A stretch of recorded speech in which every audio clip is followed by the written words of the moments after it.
Oui, les amis, aujourd'hui je voulais vous parler d'un sujet très très important qui me fascine, et c'est les personnes qui sont gouvernées par la Lune et Neptune dans leur thème de naissance, et dans une seconde mesure qui peuvent avoir le signe des poissons ou du cancer très valorisé.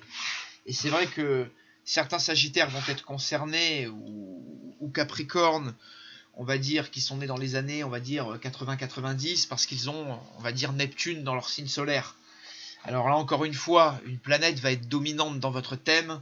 Ça, c'est un astrologue qui pourra le confirmer, mais une planète va être dite forte ou dominante. Euh, et donc vous gouvernez si cette planète se trouve conjointe au luminaire, conjointe aux angles, conjointe aux nœuds, conjointe au régent des nœuds, conjointe au maître d'ascendant. Voilà, plusieurs facteurs si ces planètes sont dans leur signe dit de domicile ou dans leur maison dite de domicile ou d'exaltation. Encore une fois, pas mal de facteurs vont dire si tel ou tel astre est fort et dominant dans votre thème ou pas.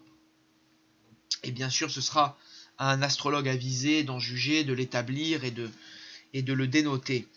Alors, si vous avez justement la Lune, si vous êtes né durant une phase importante de la Lune, ou si vous avez justement la Lune ou le signe du Cancer très valorisé dans votre thème, ça fait souvent de vous quelqu'un d'extrêmement sensible, d'extrêmement émotif, qui peut être une éponge avec une grande mémoire, mais souvent une grande sensibilité et réceptivité à son environnement et à ce qu'il y a autour d'elle. Et c'est vrai que tel un peu une éponge, vous allez avoir ce besoin de vous mettre dans votre bulle, d'être rassuré, de vous poser pas mal de questions. Et c'est vrai que le Cancer et la Lune sont des critères en astrologie qui sont énormément marqués par l'imagination, la projection. Hein.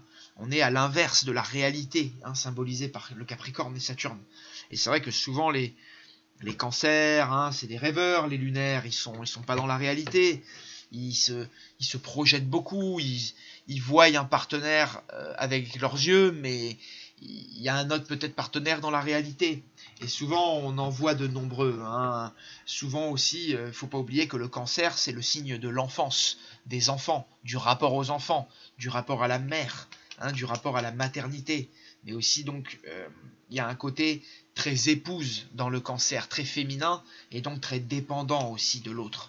Et souvent, on retrouve énormément de cancers, ou de lunaires, ou de neptuniens également, mais j'en parlerai un peu dans une seconde partie, mais on retrouve également beaucoup donc, de ces tendances en astrologie ou en voyance.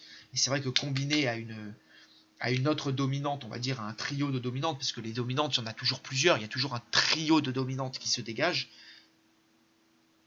Et c'est vrai que si la Lune ou Neptune, ou une forte Lune Neptune est combinée à Mercure ou Mars-Uranus, ça peut faire de gros dégâts et ça peut être quelque chose d'explosif, surtout chez une femme. Notamment, c'est ce que je vais expliquer dans d'autres vidéos. Mais c'est vrai que ça peut être déjà très difficile, voilà, pour de nombreux natifs. D'ailleurs, je tiens à dire, et à faire une parenthèse très importante, les hommes qui sont gouvernés par la Lune et Neptune ont beaucoup plus de difficultés que d'autres. Ils seront beaucoup plus dépendants, toujours un rapport à la famille qui sera beaucoup plus compliqué ou beaucoup plus important, une dimension à la mère toujours à noter, hein, les cancers, ou à l'enfant. Et c'est vrai que dans le cas où c'est bien aspecté, on peut vraiment avoir des hommes artistes, des hommes avec une tendance, une capacité de séduire, une capacité de popularité, on va dire, agrandie.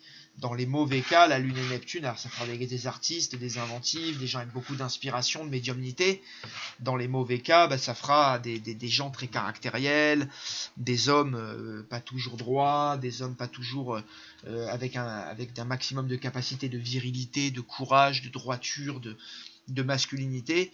Et si effectivement on a d'autres, on va dire, planètes maléficiées dans le thème ou mal aspectées, on peut avoir justement des grandes difficultés dans la nativité, à moins que des choses ne soient conscientisées et actées pour justement pour ne pas tomber dans les mauvaises facettes de votre configuration. Mais c'est vrai qu'un homme avec la dominante lune Neptune sera beaucoup plus féminin, sensible, artiste, qu'un homme qui est gouverné par Mars ou Saturne. C'est sûr qu'ils seront généralement beaucoup plus virils, fermés, costauds, sportifs, actifs que l'homme en question. Et c'est vrai qu'un homme gouverné par Saturne aura cette capacité d'être droit, d'être très scientifique, d'être patient, de porter ses efforts sur le long terme, s'il n'est pas bien sûr saturnien dissonant.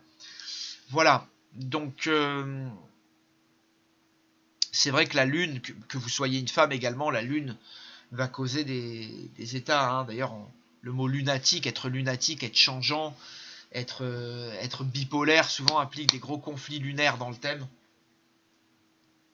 ou des grosses dissonances par rapport à la lune. En ce qui concerne la bipolarité, un astrologue peut voir la bipolarité dans un thème, mais il y a d'autres facteurs que la simple phase lunaire ou que la simple position de la lune qui pourront indiquer une bipolarité.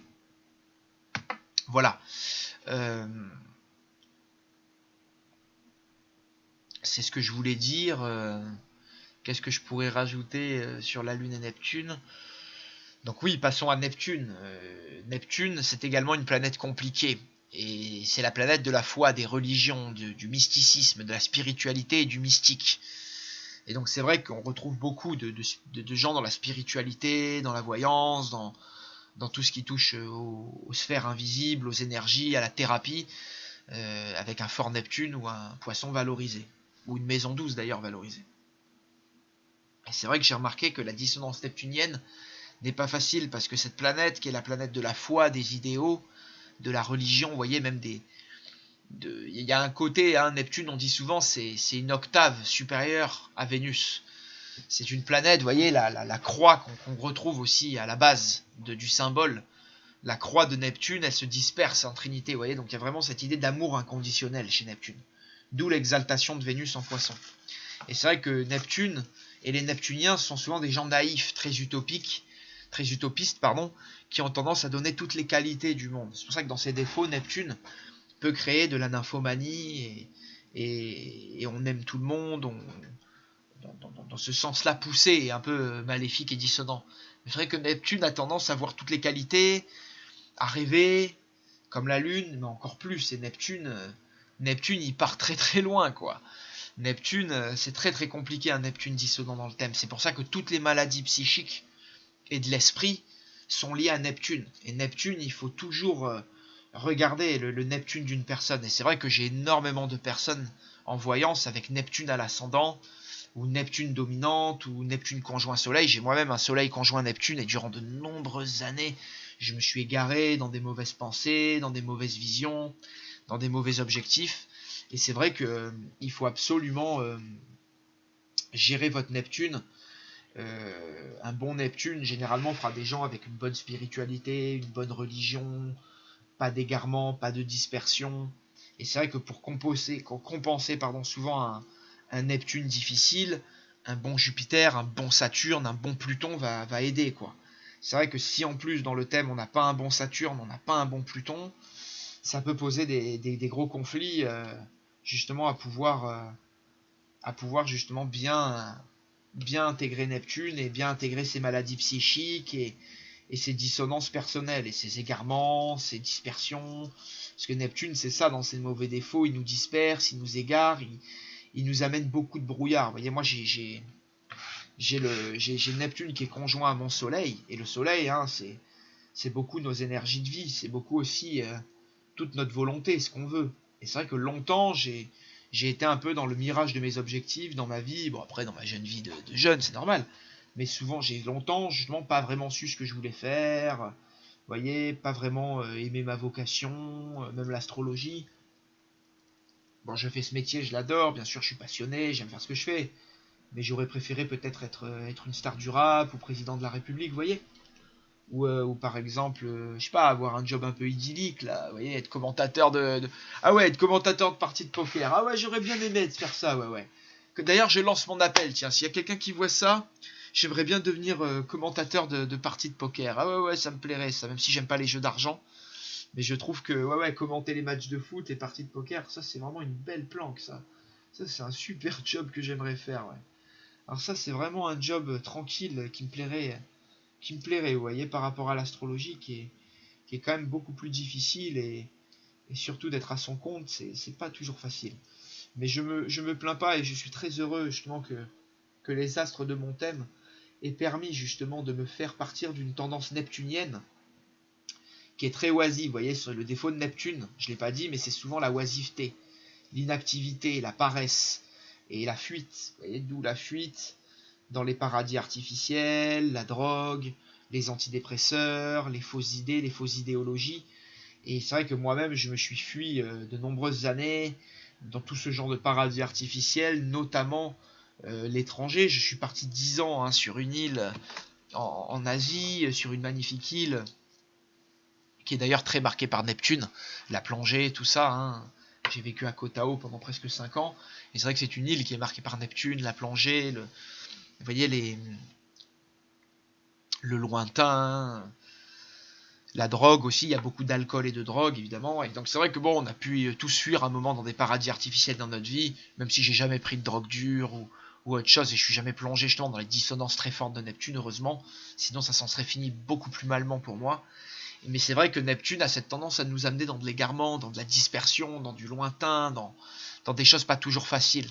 Et c'est vrai que c'est un peu l'inverse de Saturne, Pluton, d'Uranus, qui eux nous ramènent souvent à la réalité. D'ailleurs, les transits de Neptune, hein, en astrologie, sont beaucoup moins difficiles, ou du moins événementiellement bouleversants que les transits d'Uranus, Pluton ou Saturne, par exemple. Hein, Neptune, ça se passe beaucoup sur un plan psychique, psychologique. Et c'est vrai que les transits par contre de Pluton, de Saturne, d'Uranus, ils vous amènent des morts, des décès, des grandes transformations, des événements hors de votre sphère de portée, des grosses limites, des grosses contraintes. Dans le cas de Pluton, je me dis, ça peut même aller jusqu'au décès, aux grandes transformations, aux transformations sans pareil, quoi.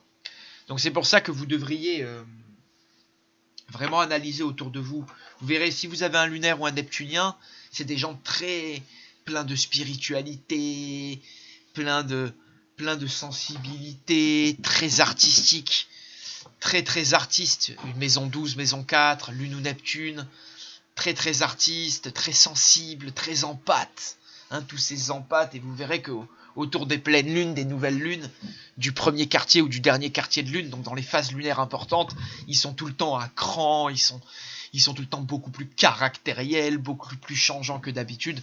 Alors c'est à mettre un peu, on va dire, en berne pour les Neptuniens, mais je parle beaucoup là pour les lunaires, hein, vu que c'est des gens assez rapides. Et c'est vrai que les Neptuniens, ils ont ce côté peut-être des fois un peu plus doux, un peu moins caractériel que les lunaires, qui eux sont des gens très rapides, très hyperactifs, très sensibles, très émotifs, et qui peuvent des fois aller dans le côté un peu, comme je dis, hein, caractériel, même pathologique au niveau relationnel, familial.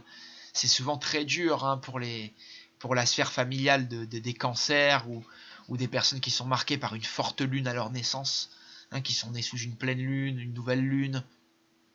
Ah, ça fait souvent des enfants qui sont assez dépendants, assez caractériels, qui sont assez difficiles à vivre. Voilà, c'est vrai qu'un enfant lunaire, ça j'en vois beaucoup aussi en consultation, c'est un enfant qui est ultra sensible, qui réagit plutôt d'agir. C'est vrai qu'il a besoin de sa bulle, de son confort, de sa sécurité, et peut-être beaucoup plus que d'autres enfants. Voilà. L'enfant neptunien, lui, ça peut être un enfant beaucoup plus oisif, beaucoup plus simple que d'autres. Il peut être beaucoup plus la tête dans la lune ou la tête dans les nuages que d'autres. Vous voyez, il peut être beaucoup plus intéressé par la spiritualité. Il peut faire beaucoup plus de rêves, beaucoup plus avoir une dimension médiumnique ou spirituelle que d'autres enfants. Artistique également. Pour un garçon, encore une fois, s'il est marqué par la lune ou Neptune, ça fera un garçon beaucoup plus doux. Donc durant son enfance, vous voyez, tout ce qui est activité sportive, comment dire, on va dire attitude un peu de mec viril, sport viril, sport de combat, ça peut-être lui faire défaut. L'intégration avec les autres hommes peut lui faire défaut, vous voyez, sa vie d'épouse ou sa vie plus tard relationnellement par rapport à la famille et aux parents peut lui faire défaut. Il peut y avoir des conflits, des éloignements géographiques et autres, tout ce qui est de la sphère de Neptune. D'ailleurs, comme je l'ai dit, ça fera souvent des hommes hein, avec une dimension un peu plus pathologique que d'autres, des maladies psychiques plus fréquentes, consommation de drogue, dimension artistique, dimension fuyarde ou évasive plus que d'autres.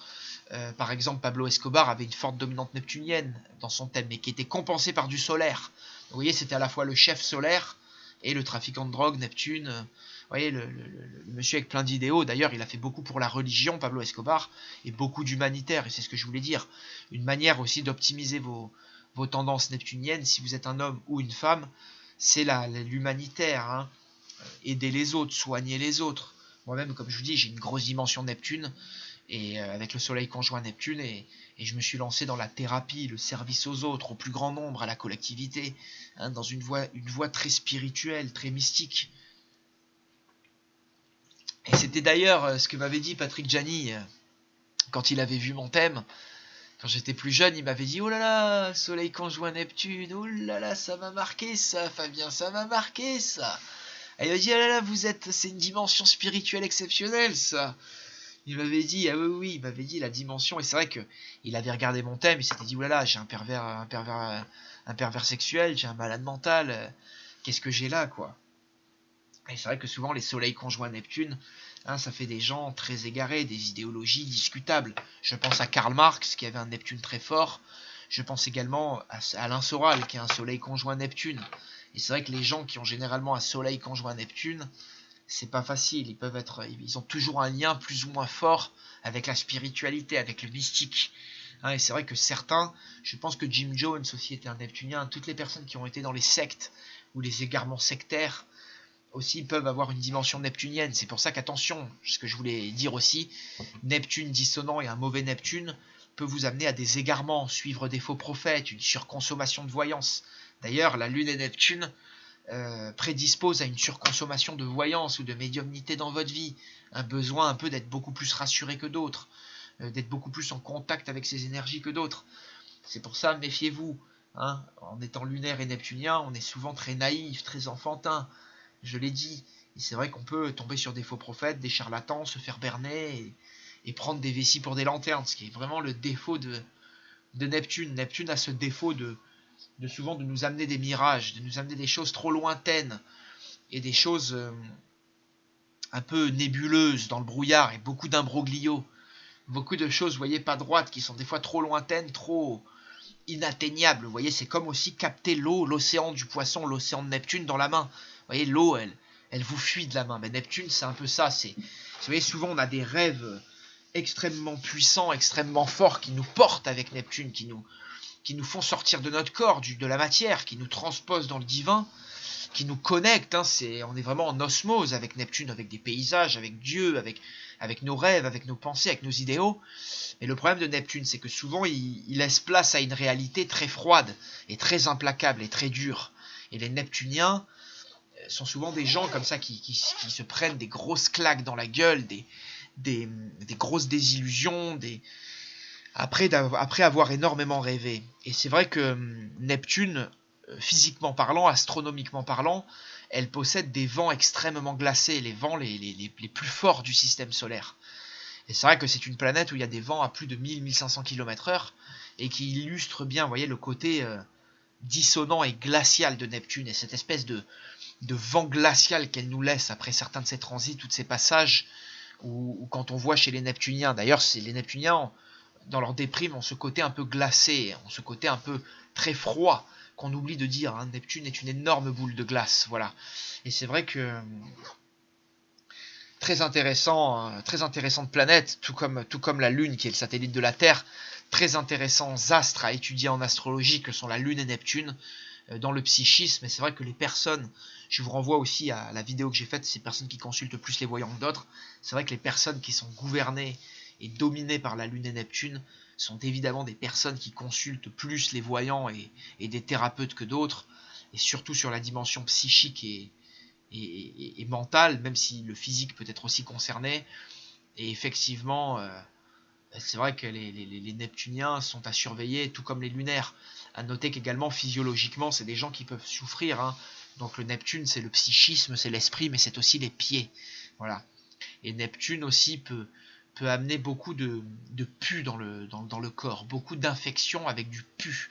Et c'est vrai que à regarder dans quel signe ou maison tombe Neptune, et ça peut indiquer beaucoup de choses par rapport à un organe qui pourrait plus s'infecter qu'un autre, en termes de pus, en termes de mauvaise cicatrisation. À noter qu'aussi les Neptuniens et un Neptune dissonant peut causer une grosse sensibilité au froid et plus de rhume ou de difficulté à respirer. Je dis pas qu'attention que c'est comme Mercure et les bronches, mais il y a cette idée aussi dans Neptune de froid, d'être beaucoup plus sensible au froid. En tout cas, j'ai remarqué chez les Neptuniens. Une autre chose que je voulais dire pour la Lune aussi. Alors Neptune, c'est tout ce qui est le psychisme, les pieds, hein, le subconscient, et c'est vrai que la dimension invisible aussi, hein, de l'esprit. Donc d'où l'inconscient, l'invisible, ce qui est également le côté de la lune, hein. La lune gouverne beaucoup l'inconscient, les rêves, le côté imaginaire, l'imagination, nos émotions, notre émotivité. Et au niveau du corps, les lunaires dissonants, ou les gens très marqués par une forte lune, ou le cancer, auront toujours, hein, les cheveux, mais plus précisément la peau, hein, l'estomac, tout ce qui peut être également le bout des doigts, la peau, je l'ai dit, l'estomac, et il y a également bien sûr tout ce qui est pour les femmes, les appareils féminins, hein, donc l'utérus, bien sûr l'organe féminin, l'organe de fécondité, de reproduction, tout ce qui touche à ça est très très important. Voilà, la lune symbolise également, alors ça dépend, hein, mais ça symbolise peut-être et souvent tout ce qui est le pancréas, la vésicule biliaire, même s'il y a un lien également avec le Sagittaire et tout le réseau lymphatique qui est gouverné par le Sagittaire et Jupiter. Voilà, je vous laisse là-dessus. C'est vrai que les dissonances de ces signes ne sont pas faciles, et si vous avez une dominante lunaire ou neptunienne, contactez-moi si vous voulez savoir comment l'optimiser. Allez, portez-vous bien et à très bientôt.